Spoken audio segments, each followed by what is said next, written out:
नमस्कार दोस्तों, आज हम देखते हैं बाल विकास एवं शिक्षा शास्त्र प्रैक्टिस सेट 8 शिक्षक पात्रता परीक्षा 2020 के लिए important 20 MCQ multiple choice question very important हैं। तो प्रैक्टिस सेट 8 में प्रश्न नंबर पहला क्या है कि अवधान के आंतरिक या व्यक्तिनिष्ठ निर्धारक है ना।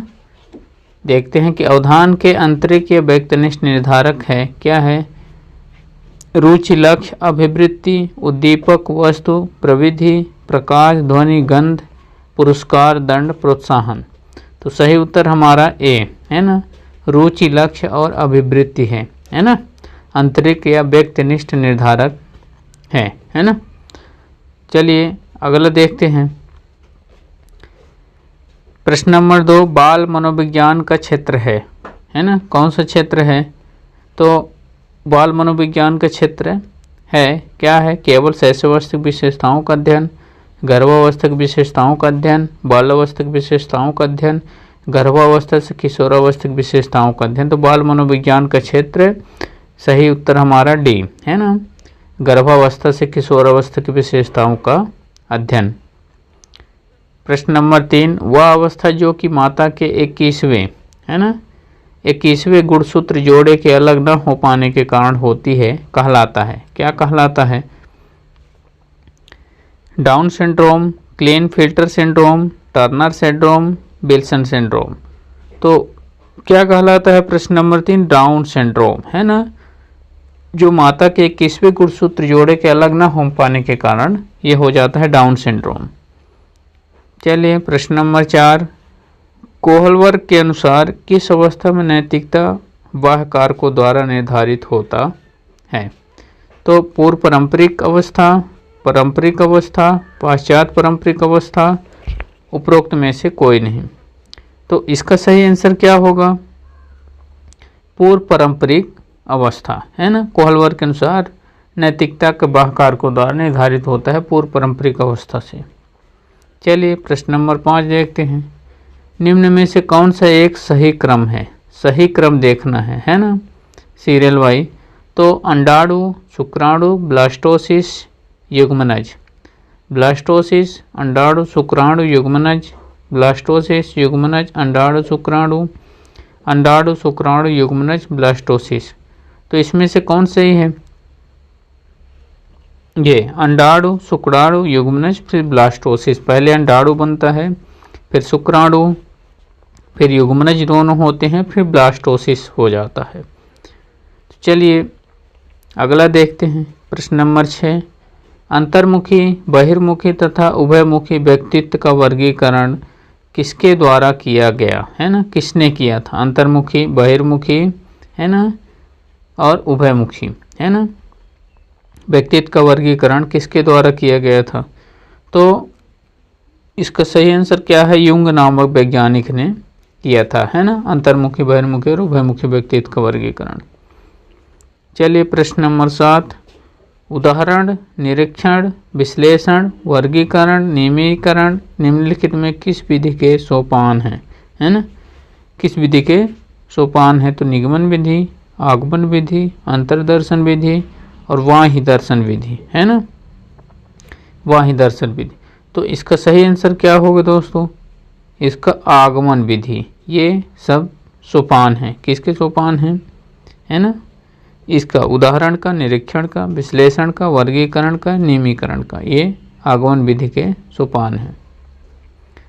चलिए प्रश्न नंबर 8 देखते हैं। फ्रायड के अनुसार हमारे मूल्यों को अंतरीकरण में होता है, हमारे मूल्यों की अंतरीकरण में होता है। क्या होता है? इदम, अहम, परम अहम, परिस्थितियाँ। तो क्या होता है? मूल्यों के अंतरिक में परम अहम होता है ना।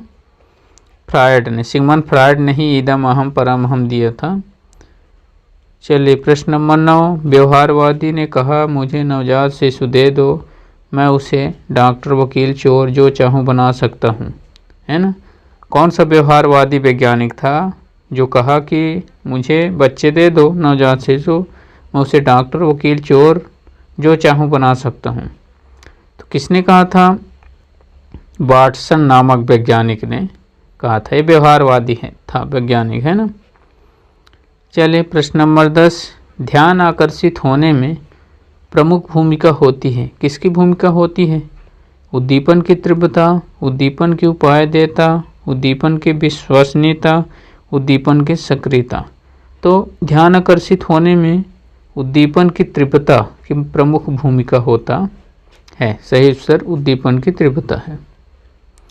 चलिए प्रश्न नंबर 11 में, छात्र में रुचि उत्पन्न करने की कला है ना। छात्र में रुचि उत्पन्न कैसे है ना करते हैं, ये कौन सी कला होती है? शिक्षण, सहानुभूति, समदृष्टि, प्रेरणा। तो प्रेरणा से छात्र में रुचि करने की उत्पन्न करने की एक कला होती है। तो सही आंसर प्रेरणा होगा। चलिए प्रश्न नंबर 12, SOR जिसके द्वारा प्रस्तावित किया गया, SOR है ना, वह प्रस्तावित किया गया किसके द्वारा? वाटसन के द्वारा, कोफा के द्वारा, कोहलर के द्वारा, गेस्टाल्टवादी मनोवैज्ञानिक के द्वारा। किसके द्वारा किया गया? SOR कोहलर के द्वारा। सही उत्तर हमारा क्या होगा? कोहलर है ना।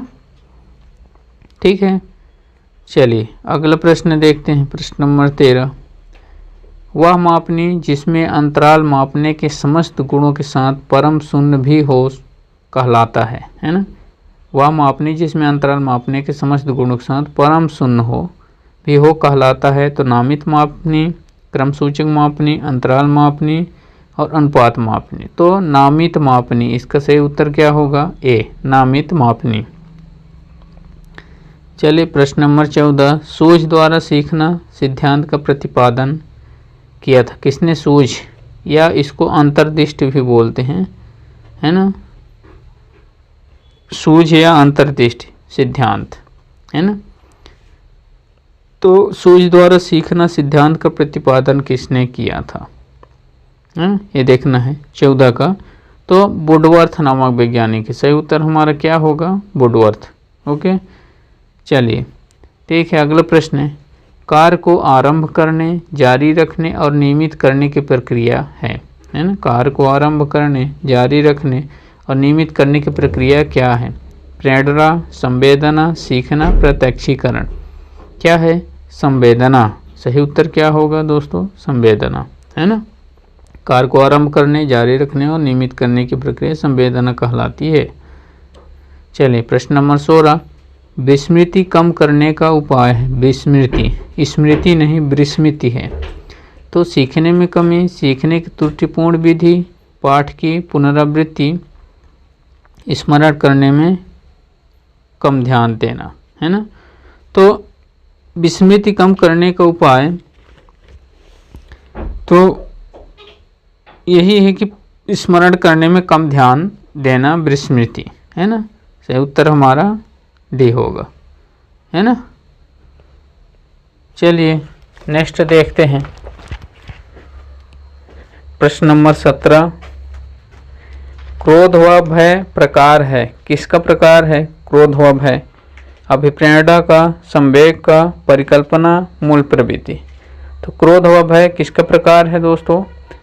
हमारा सही उत्तर ए होगा, अभिप्रेरणा है ना। क्रोध व भय अभिप्रेरणा का प्रकार है।